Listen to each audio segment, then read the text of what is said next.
Hello, नमस्कार दोस्तों। एक लंबे अंतराल के बाद एक दूसरा संगठन सार्क की अपन ने चर्चा कर ली थी पहले। दूसरे विश्व युद्ध के बाद कुछ असैनिक संगठन बने थे जिसमें एक सार्क था और दूसरा है आसियान यानी दक्षिण पूर्वी एशियाई सहयोग संगठन, इसका पूरा नाम है।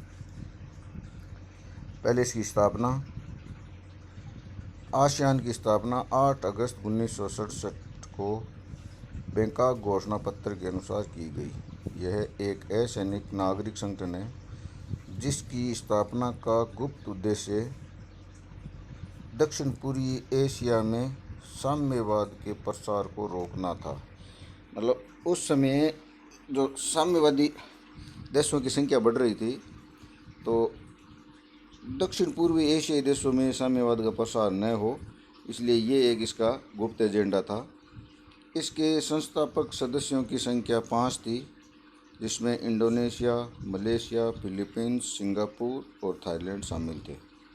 किंतु वर्तमान में इसकी सदस्य संख्या 10 है। ये महत्वपूर्ण है, ये याद रखना। जिसमें 5 तो पहले थे और 5 और बाद में शामिल हुए।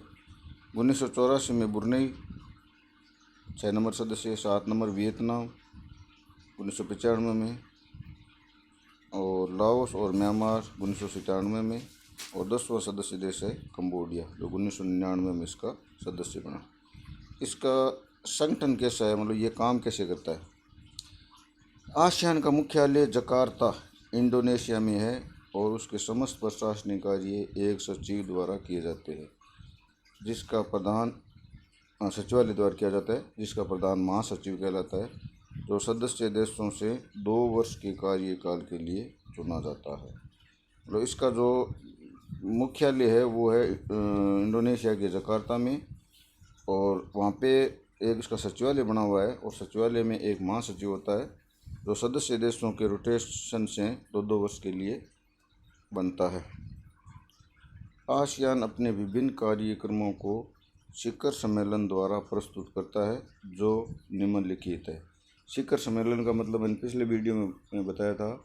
अगर देश का प्रमुख प्रधानमंत्री या राष्ट्रपति जिस सम्मेलन में भाग लेता है उसे शिखर सम्मेलन कहा जाता है।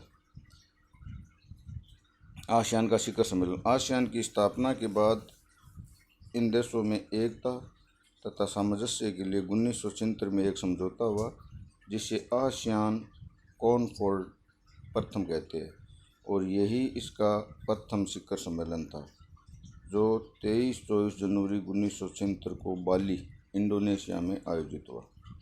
आसियान का 35वां शिखर सम्मेलन नवंबर 1919 में बैंकॉक थाईलैंड में हुआ, और इसका 36वां शिखर सम्मेलन अप्रैल 2020 में वियतनाम में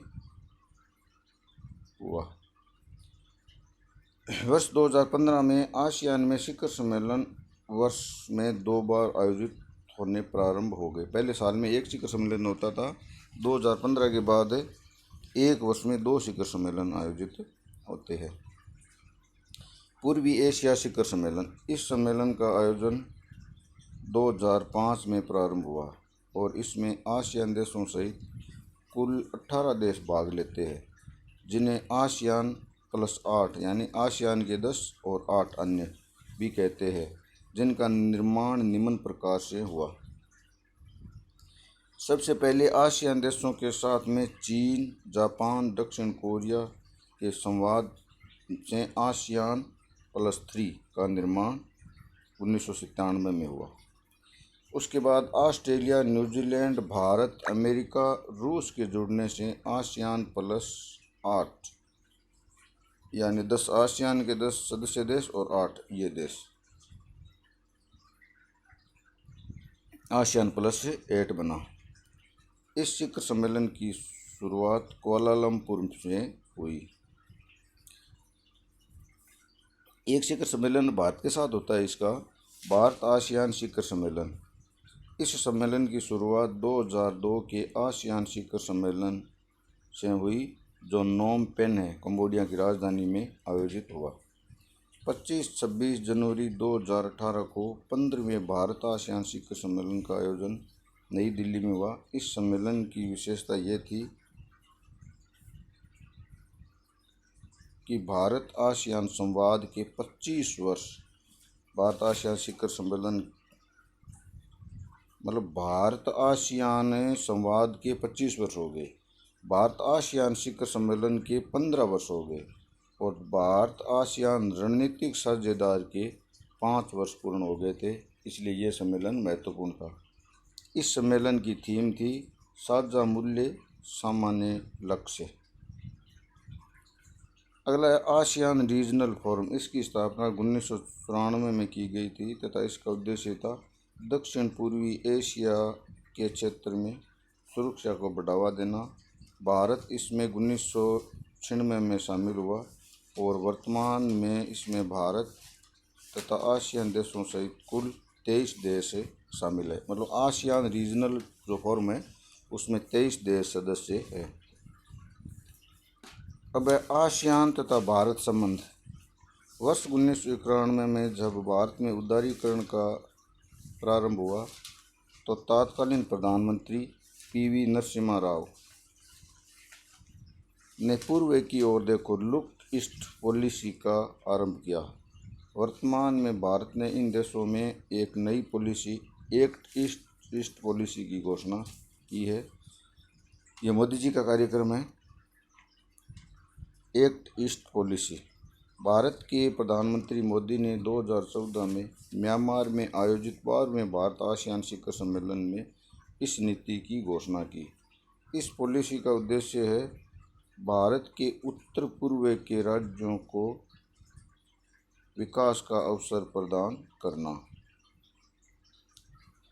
फिर 1992 में भारत को आसियान का आंशिक संवाद सहभागी बनाया गया और 24 जुलाई 1996 को भारत आसियान का पूर्ण संवाद सहभागी बना। 1996 में भारत आसियान रीजनल फोरम का सदस्य बना। 2002 में भारत आसियान शिखर सम्मेलन प्रारंभ हुआ। 2005 में प्रारंभ होने वाले पूर्वी एशियाई शिखर सम्मेलन में भारत को शामिल किया गया। वर्ष 2012 में आसियान ने भारत को अपना रणनीतिक साझेदार घोषित किया। भारत ने आसियान देशों के साथ मुक्त व्यापार 1 जनवरी 2010 से प्रारंभ किया। अब है भारत के लिए आसियान का महत्व। 1 नंबर महत्व है आसियान भारत के लिए महत्वपूर्ण व्यापारिक साझेदार है। आसियान देश भारत के चौथे सबसे बड़े व्यापारिक साझेदार है, जबकि भारत आसियान का 7वां सबसे बड़ा व्यापारिक साझेदार है। 2 नंबर आसियान देशों ने भारत में लगभग 70 खरब डॉलर का निवेश किया है। 3 नंबर भारत के उत्तर पूर्वी राज्यों के विकास में सहायक। मतलब आसियान भारत के उत्तर पूर्वी के जो राज्य है उनके विकास में महत्वपूर्ण है। लेकिन कुछ चुनौतियां भी है, वो चुनौतियां क्या एक एक करके वो भी देख लेते हैं। 1 नंबर है भारत तथा आसियान देशों के मध्य कनेक्टिविटी यानी जुड़ना एक बड़ी समस्या है, जिसके समाधान के लिए निम्न 2 योजनाएं कार्यरत है। एक है भारत म्यांमार थाईलैंड त्रिपक्षीय राजमार्ग। यह एक निर्माणाधीन राजमार्ग है जो भारत के मणिपुर राज्य में भोर नामक स्थान से म्यांमार होते हुए थाईलैंड तक जाएगा और बाद में थाईलैंड से भारत आसियान देशों से जुड़ जाएगा। स्थल मार्ग है ये। दूसरा है कालादान मल्टी प्रोजेक्ट। इसके माध्यम से भारत में कलकत्ता बंदरगाह को म्यांमार के रखाइन प्रांत के सिक्के बंदरगाह से जोड़ा जाएगा। ये जल मार्ग है।